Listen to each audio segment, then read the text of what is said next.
오늘 본문을 보면 사도 바울 선생께서 주 안에서 항상 기뻐하라, 내가 다시 말하노니 기뻐하라 라고 말씀하셨습니다. 여러분, 이 말씀을 사도 바울이 기록해서 빌립보 교회에 이 서신서를 보냈는데 어떤 상황에서 보냈습니까? 그저 평안하고 안식을 누리는 가운데서 보냈습니까? 그게 아니었죠. 로마의 감옥에 갇힌 상태 가운데 이 말씀을 써서 보낸 것입니다.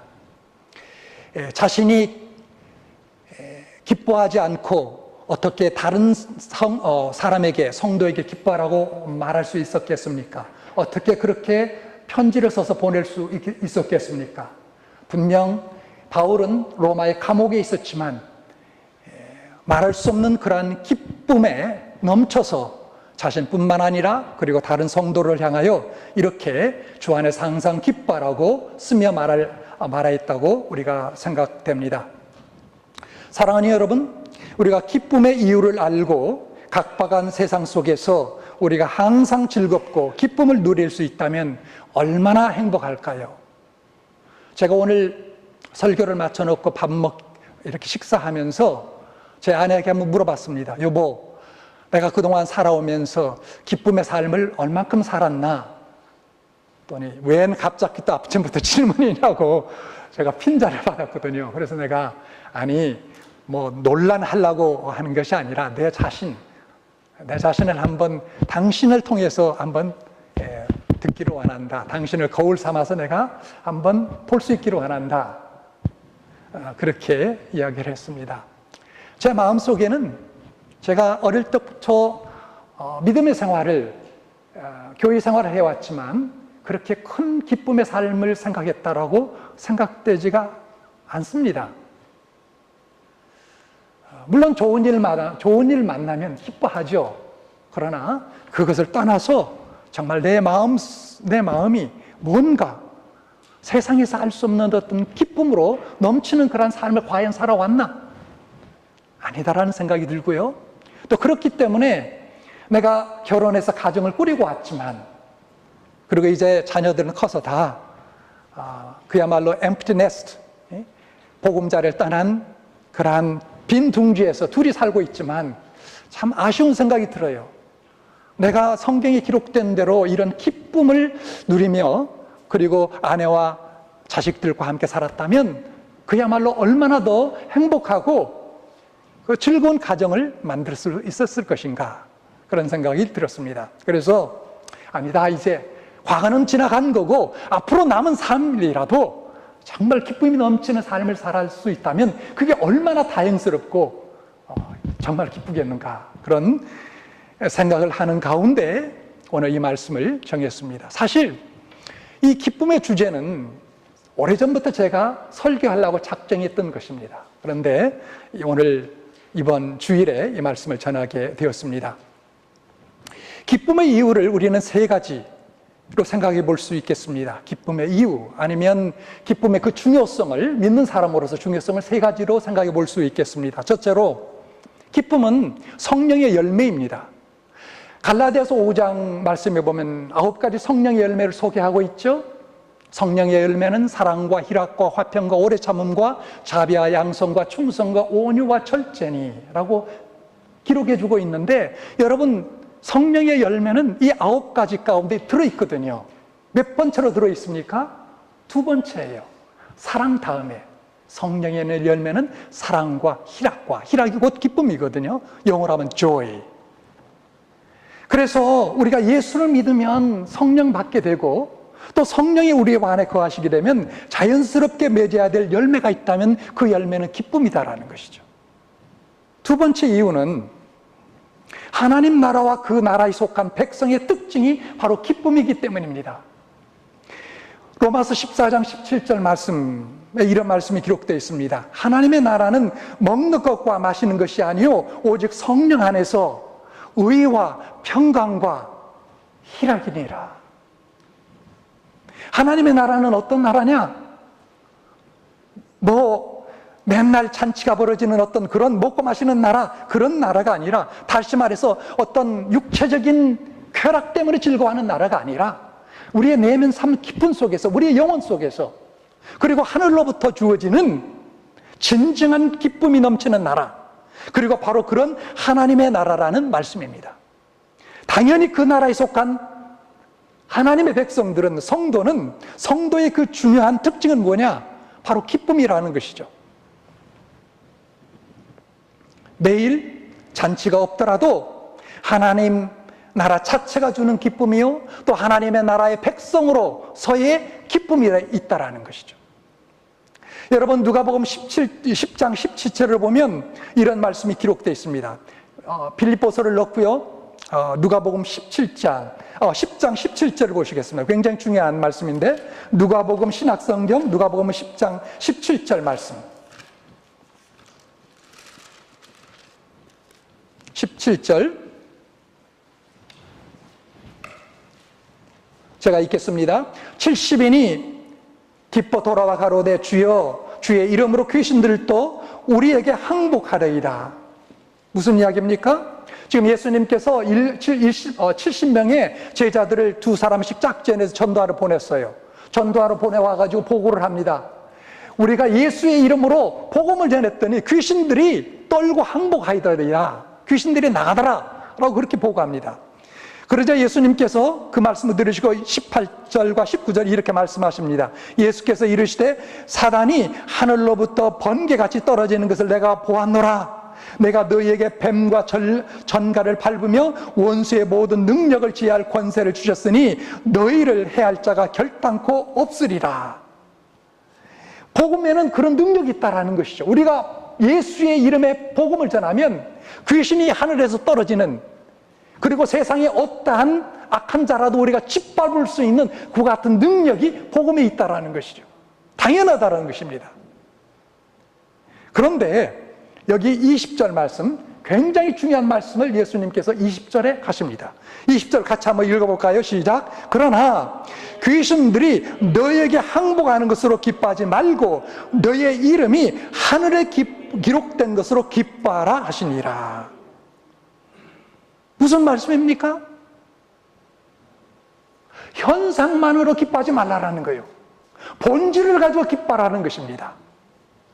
여러분, 현상, 나타나는 것, 뭐 사업이 잘 되고 자식이 뭐 좋은 데 가고 자식이 대학 졸업해서 뭐 좋은 직장 얻고 돈 많이 벌고 그리고 내가 건강하고, 그런 어떤 기쁨, 그런 세상적인 일반적인 기쁨, 수준 이하의 기쁨, 그거 가지고 믿는 사람은 기뻐하는 것이 아니다라는 것이죠.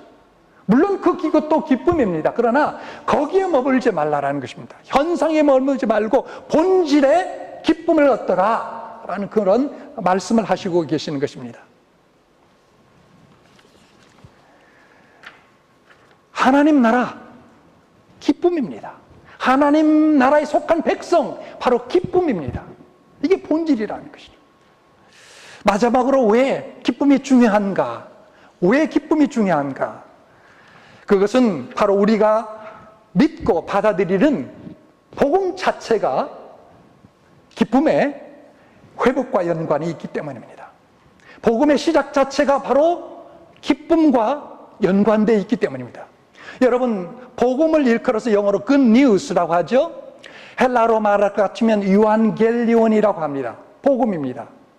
무슨 뜻이냐면 그 말 속에는 즐겁다, 기쁘다, 희락이 넘치다라는 의미가 포함되어 있습니다. 여러분, 복음 자체가 에덴 동산에서 이뤘던 기쁨의 회복을 의미합니다. 이 세상이 아니고 타락하기 전 그 에덴 동산은 어떤 동산이었느냐? 기쁨의 동산이었어요. 그런데 우리가 복음을 받아들이면 그 복음과 함께 뭐가 온다고요? 우리가 잃었던 아담과 이브로부터, 그리고 인간들이 잃었던 그 회복, 기쁨의 회복을 우리가 되찾게 된다는 것이죠. 우리가 진정으로 복음을 이해하고 마음속에 받아들인다면 그 전에 없었던 새로운 감동, 감격, 즉 기쁨이 솟아나기 시작하는 것입니다. 어떤 분이 이런 이야기를 했습니다. 우울한 그리스도인들은 그 자체가 모순이다. 어떻게 예수를 믿으면서 우울한 삶을 살 수 있겠느냐라는 그런 말이겠죠. 또 이런 말을 계속 이어서 합니다. 기독교를 검은 상복, 슬픈 얼굴에 연관시키는 것만큼 해를 끼치는 건 없다. 여러분, 기독교하고 우리가 장례식 때 갔을 때 입는 검은 옷, 블랙 수트하고 슬픈 얼굴, 그걸 연관시키는 것은 그것만큼 내 믿음에, 그리고 기독교 신앙에 해를 끼친 건 없다라는 거예요. 여러분, 기독교에는 세상이 모르는 독특한 기쁨이 있다라는 것입니다. 그러므로 여러분, 우리가 이 기쁨을 알면 예수를 바로 아는 믿음이 있는 사람이요, 이 기쁨을 알지만 이 기쁨을 누리지 못한다면 뭔가 잘못된, 영적으로 아마 병든 신앙인일 것이며, 그리고 이 기쁨을 전혀 모른다면 아직도 기독교 신앙에 발을 들이지 못한 그러한 사람이라고밖에 우리가 말할 수 없을 것입니다. 자, 그렇다면 사도 바울은 어떻게 감옥에 갇혀 있는 현실 속에서도 자신뿐만 아니라 그리고 사랑하는 성도들을 놓고 기뻐하라며 이렇게 말씀하고 편지를 써서 보냈을까요? 여러분, 빌립보서를 읽어볼 것 같으면 기쁨이란 단어가 굉장히 많이 쓰여져 있습니다. 자그만치 18번에 쓰여졌어요. 18번. 한두 번도 아닙니다. 오늘 읽었던 4절 말씀, 4장 4절 말씀에도 보면 그렇게 얘기하죠. 주 안에서 기뻐하라. 내가 다시 말하노니 기뻐하라. 3장 1절에도 보세요. 정말로 내 형제들아, 주 안에서 기뻐하라. 내가 너에게 같은 말을 쓰는 것이 내게는 수고로움이 없고 너에게는 안전하니라. 얼마나 기쁨을 강조하고 있습니까? 얼마나 기쁨을 강조합니까? 자, 그렇다면 우리가 생각해야 될, 풀어야 될 중요한 문제가 있습니다. 어떻게 하면 사도 바울처럼 우리도 기뻐할 수 있을까? 우리의 현실을 넘어서는 기쁨, 그걸 초월하는 기쁨, 전천후 기쁨을 우리가 어떻게 누릴 수 있을 것인가? 주 안에서, 거기에 힌트가 있습니다. 주 안에서 기뻐하라. 여러분, 주 안에서라는 말도 성경에 서신서, 우리 신학성경에 보면 굉장히 많이 반복되는 단어 중에 하나입니다. 주 안에서, 그리스도 안에서, 예수 안에서, 그 안에서. 굉장히 추상적인 의미죠. 무슨 뜻입니까? 쉽게 감이 오지 않는 그런 문구입니다. 여기에서 그리스도 안에서 이 말은 쉽게 이렇게 얘기할 수 있을 것입니다. 그리스도와 관련지어서 항상 기뻐하라는 거예요. 그리스도와 연관지어서 기뻐하면 기뻐할 수 있다는 것이죠. 그리스도와 관련해서. 아시겠어요? 그리스도와 연관해서. 그 그리스도 안에서 말하는 말의 뜻입니다. 자, 그렇다면 그리스도와 연관해서 우리가 어떻게 기뻐할 수 있을까요? 오늘 이 빌립보서를 중심으로 해서 4가지 것을 우리가 찾아보겠습니다. 우리가 피자를 시켜놓으면 4등분해서 나눠 먹을 수 있죠. 4등분해서 나도 먹고 또 가족들도 나눠주고 이웃들도 나눠 먹는 것처럼 여러분, 하나의 피자가 있고 그걸 4등분해서 4개로 나눈다고 생각하면서 하나씩 여러분 이해하고 받아들이는 여러분 될 수 있기를 바랍니다. 그리스도와 관련해서 하나씩 비밀을 얻게 되기를 바랍니다. 첫째, 바울은 하나님의 사랑을 받고 있다라는 그러한 사실로 말미암아 기뻐했습니다.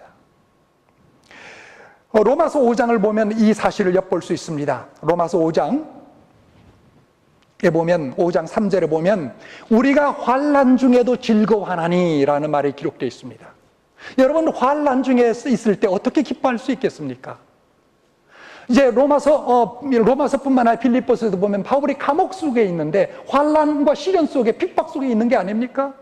그런데 기뻐했다라는 것이죠. 어떻게 그렇게 기뻐할 수 있을 것인가? 그 이유에 대해서 로마서 5장 5절이 이야기합니다. 제가 읽어드리겠습니다. 우리에게 주신 성령으로 말미암아 하나님의 사랑이 우리의 마음에 부은바됨이니, 우리에게 주신 성령으로 말미암아 하나님의 사랑이 우리에게 부은받았다라고 이야기합니다. 무엇가 우리 속에 넘친다고요? 하나님의 사랑이 뭘로 말미암아? 성령으로 말미암아.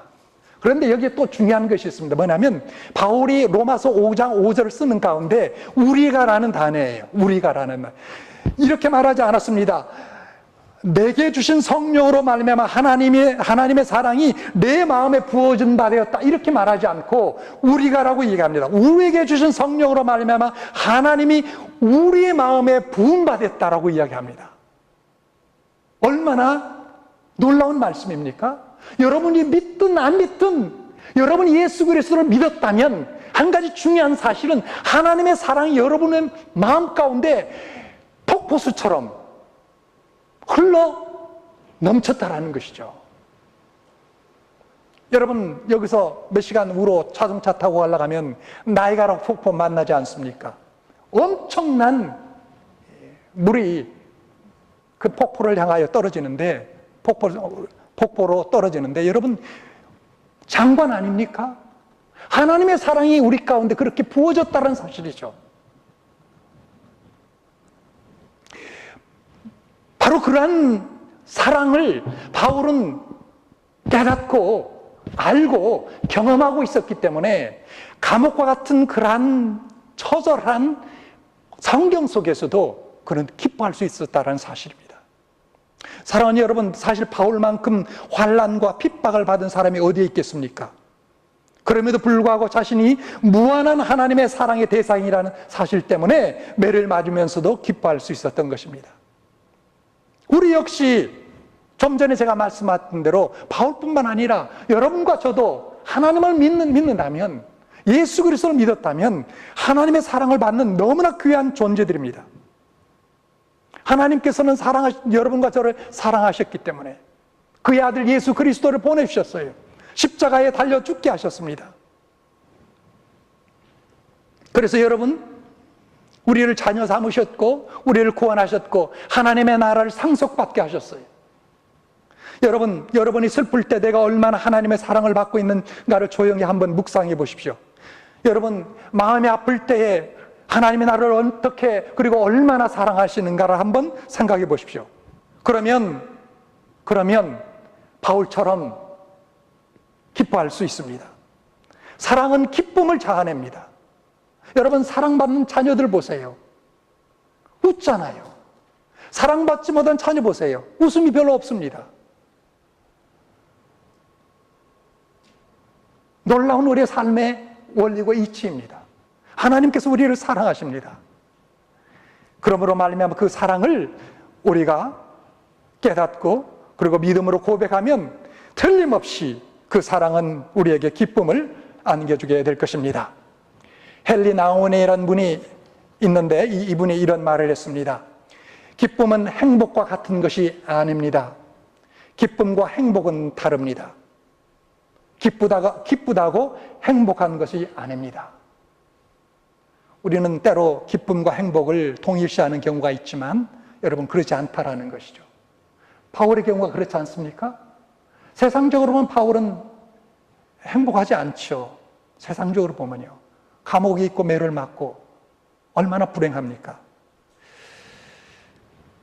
계속해서 헬나운이 이렇게 얘기합니다. 우리가 많은 일에 불행할 수 있습니다. 그러나 기쁨은 여전히 그 불행 속에 있을 수 있습니다. 우리가 하나님의 사랑을 받고 있는 자녀이기 때문입니다. 우리가 하나님의 사랑을 받는 자녀라면 우리가 어떤 상황 속에서도 기뻐할 수 있다는 그런 놀라운 사실입니다. 진리입니다. 여러분, 이 놀라운 진리 되신 사실을 믿게 되는 여러분 될 수 있기를 바랍니다. 그러면 기쁨의 4분의 1을 여러분 획득하게 될 것입니다. 자, 두 번째, 바울은 예수 그리스도를 소유할 수 있었기 때문에 기뻐할 수 있었습니다. 예수 그리스도를 소유하고 있었기 때문에 기쁨이 있었습니다. 빌립보서 3장 1절 말씀을 보시면 이렇게 기록되어 있습니다. 정말로 나의 형제들아, 주 안에서 기뻐하라. 이 말은 바울 자신이 주 안에서 항상 기뻐한다는 것을 의미하는 것이죠. 그리고 나서 7절과 8절 한번 같이 읽겠습니다. 빌립보서 3장 7절과 8절을 한번 펴시고 읽겠습니다. 시작. 그러나 무엇이든지 내게 유익하던 것을 내가 그리스도를 위하여 다 해로 여길 뿐더러 또한 모든 것을 해로 여기면 내 주 그리스도를 아는 지식이 가장 고상함을 이람이라. 내가 그를 위하여 모든 것을 잃어버리고 배설물로 여기면 그리스도를 얻고 라고 이야기합니다. 여러분, 한마디로 요약하면 뭡니까? 바울은 그리스도를 얻었다라는 것입니다. 바울이 기뻐하는 이유는 예수님을 소유하며 살기 때문이라는 것입니다. 바울은 이 예수님을 발견하자마자, 그리고 이 예수님을 소유하게 되자마자 그가 과거에 소중히 했던 그 모든 것들을 버렸습니다. 마치 뭐처럼 버렸어요? 배설물처럼 아낌없이 버렸다라는 것이죠. 왜요? 예수 그리스도가 너무나 소중한 분이기 때문에. 여러분, 한번 생각해 봅시다. 세상에 예수님보다도 더 소중한 분이 있을까요? 소중한 분이 있습니까? 예수님만큼 세상에 우리에게 복이 되는 분이 있습니까? 있다고 생각하는 분이 있다면 저는 단호하게 말씀드릴 수 있습니다. 아직 예수를 잘 모르는군요. 예수를 모른다면 세상에 예수님보다 더 좋은 분, 예수님보다도 더 나에게 행복을 주는 분이 있을 수 있어요. 그러나 정말 예수가 누군지를 안다면 여러분, 세상에 예수님보다 더 좋고 예수님보다도 우리에게 복을 갖다 주는 분은 없습니다. 예수님을 우리가 소유함으로써 받아 누리는 은혜가 얼마나 큽니까? 나의 죄를 용서 안 받게 되고 내가 하나님의 자녀가 되고 거룩하신 하나님의 손을 내가 붙잡고 의지하면서 이 험악한 세상을 내가 힘있게 살아갈 수 있게 하고요. 그리고 또한 우리가 기도할 때마다 예수님 때문에 하나님으로부터 응답받는다는 확신 가운데 살아갈 수 있게 되어 있습니다. 그리고 또한 누구도 우리를 해칠 수 없습니다. 여러분,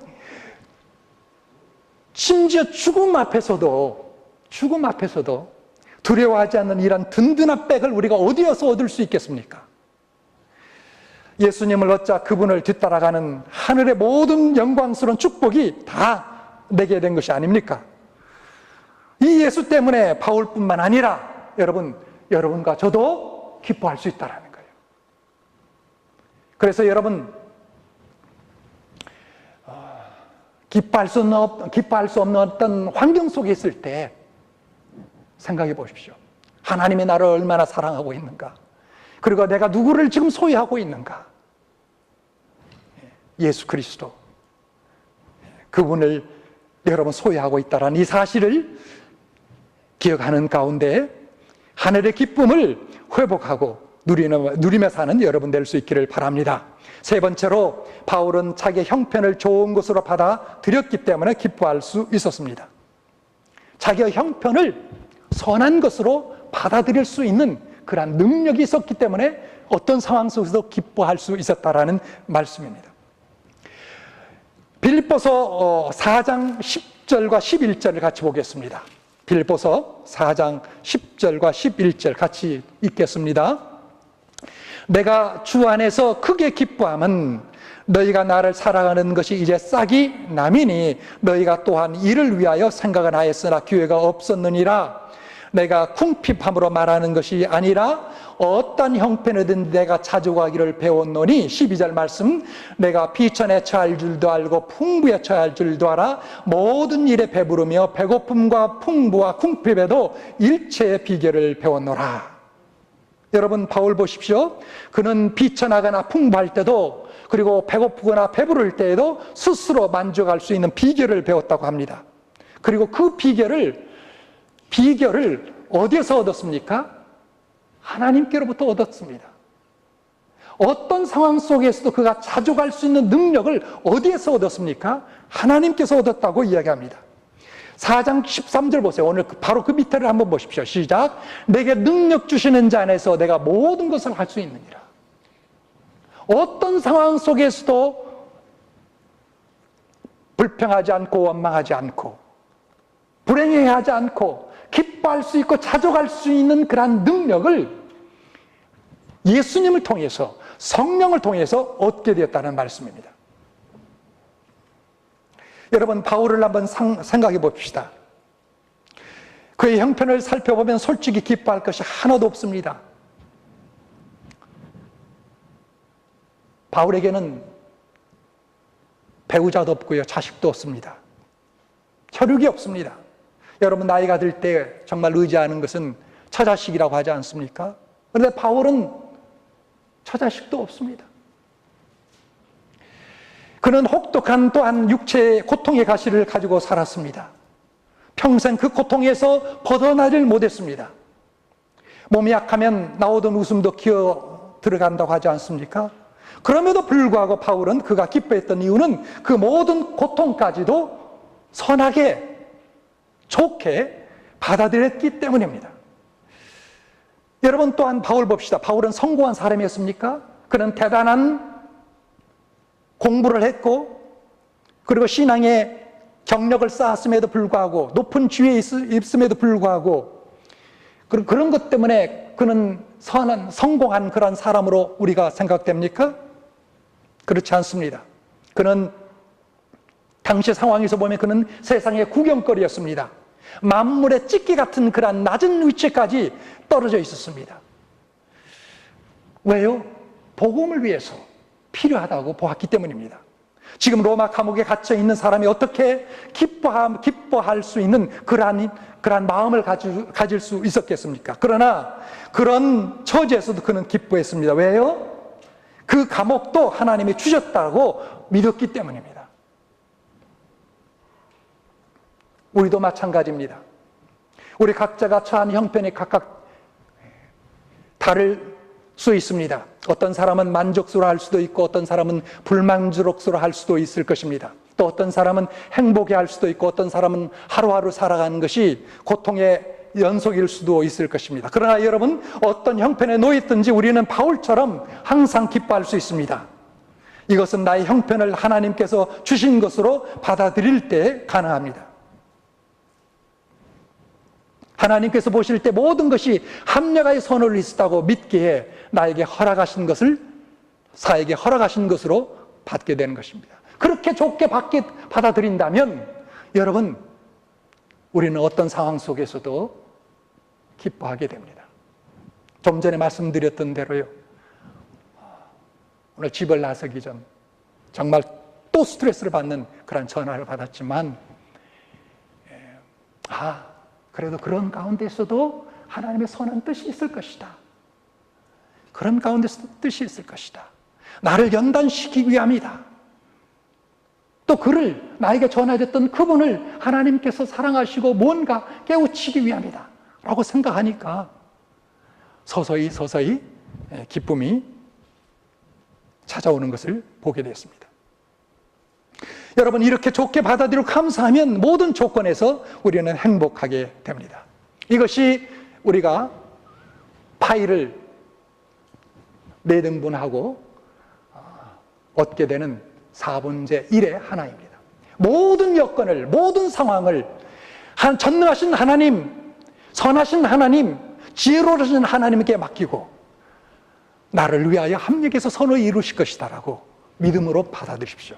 그러면 기뻐할 수 있습니다.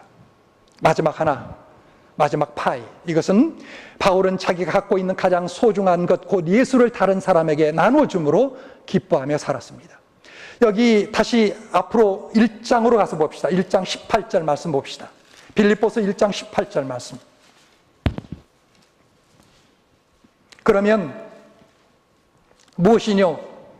외모로 하나 참으로 하나 무슨 방도로 하든지 전파되는 것은 누구니? 그리스도니. 이로써 내가 기뻐하고 또한 뭐라고요? 기뻐하리라. 그러면 무엇이뇨? 외모로 하나 참으로 하나 무슨 방도로 하든지 전파되는 것은 그리스도니. 이로써 내가 기뻐하고 또한 기뻐하리로다. 여러분, 이 말씀을 이해하기 위해서는 이 말씀의 배경을, 앞뒤의 배경을 좀 이해하는 것이 필요합니다. 지금 바울은 로마의 감옥에 갇혀 있습니다. 과거처럼 그가 원하는 세계 도처로 다니면서 예수 그리스도를 전하는, 선교할 수 있는 여건이 아니었습니다. 그런데 바울이 로마의 감옥에 갇혔다는 소리를 듣고 교회의 사람들 가운데 두 그룹이 생겨났습니다. 하나는 바울 별것 아닌 그 친구가 예수 전한다고 그렇게 떠벌리고 다니는데 잘 됐다. 이제 못 전했으니까 잘 됐다. 우리라도 전하자. 부정적으로 나가서 전하는 사람이 있었고요. 반면에 또 긍정적으로 사도 바울이 복음을 못 전하고 이렇게 감옥에 갇혔으니 우리라도 전하지 않겠느냐 라고 하면서 복음 들고 나가는 사람들이 있었다는 거예요. 바울이 이 소식을 들었습니다. 그래서 여기에 이 말씀을 하고 있는 거예요. 그러면 무엇이냐? 우리가 참으로 하나 외모로 하나 무슨 방도를 하든지 전파되는 그 그리스도니, 나를 비난해서 나를 욕해서 전하든지 나를 안타깝게 생각해서 복음을 전하든 간에 전하는 것은 그리스도라면 나는 기뻐하고 기뻐하리라는 거예요. 사랑하는 여러분, 여기에 기쁨의 비결이 있습니다. 우리가 믿는 사람이라면 기쁨을 어디서 얻을 수 있을까요? 바로 예수를 전하는 데에 기쁨이 있다는 것이죠. 왜 우리가 기쁨이 없습니까? 왜 우리가 마땅히 누려야 될 4분의 1의 기쁨이 우리의 삶 속에서 메말라 있습니까?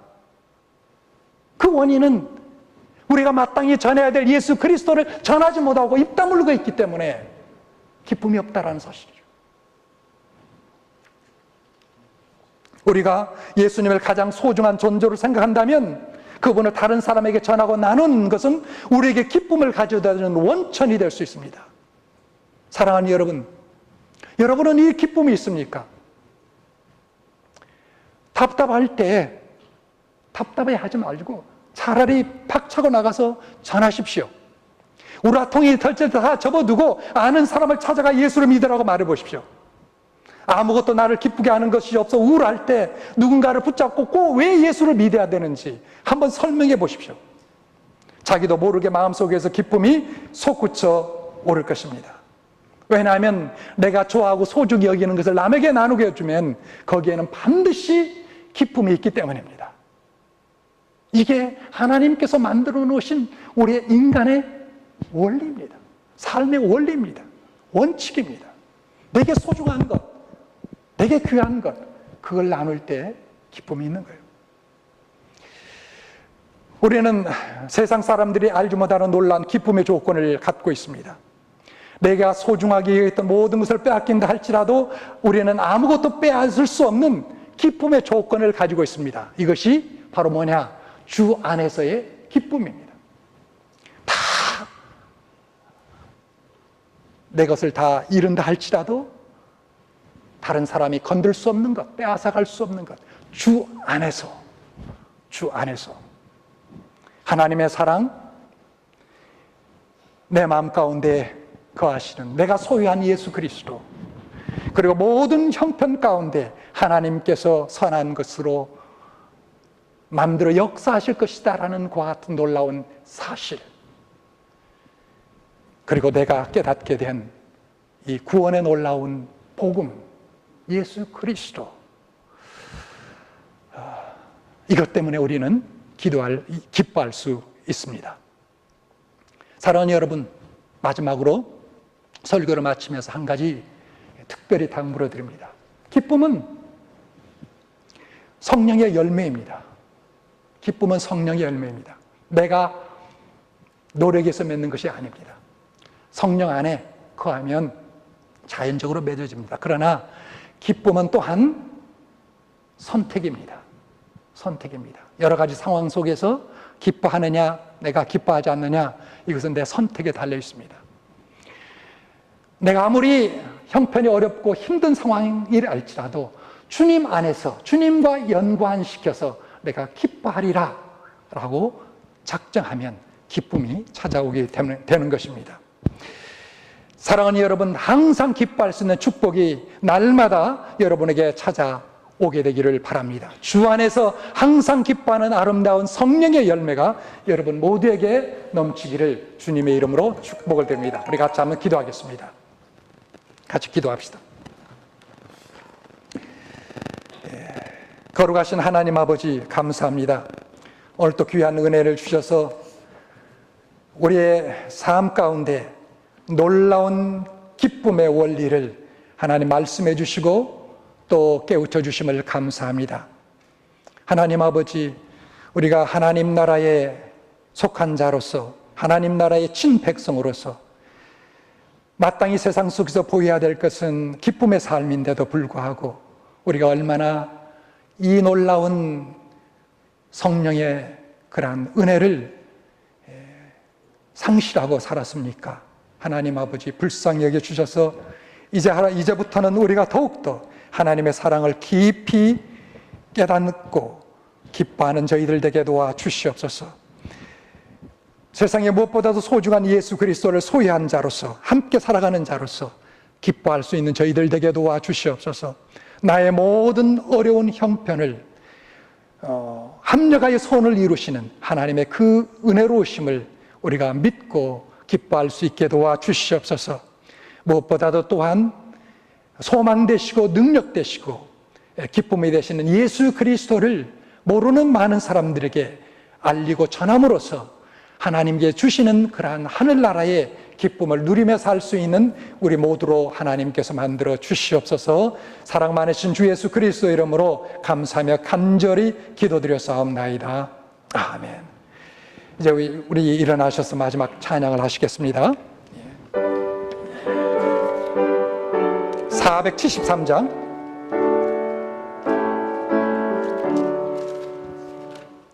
너의 맘속에 든든 정화 있네 주 예수가 주신 평화 시험 닥쳐와도 흔들리지 않아 귀하다 이 평안함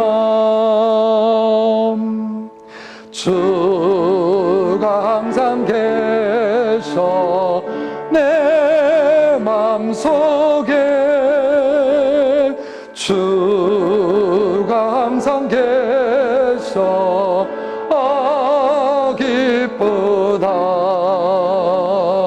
주 나의 맘에 계셔 위로하시네 어찌 내가 주를 떠나 살까 이 귀한 평화 내가 받고 보니 모든 슬픔 사라지고 마음의 기쁨 넘쳐 주를 찬양하네 아 평화의 임금 예수 주가 항상 계셔 내 맘속에 주가 항상 계셔 기쁘다 주 나의 맘에 계셔 위로하시네 어찌 내가 주를 떠나 살까 주 날개 아래 내가 사는 동안 네 보배를 빛내리라 기쁜 그날이와 주를 만나 뵐 때야 그 평화 영원하리 주가 항상 계셔 내 맘속에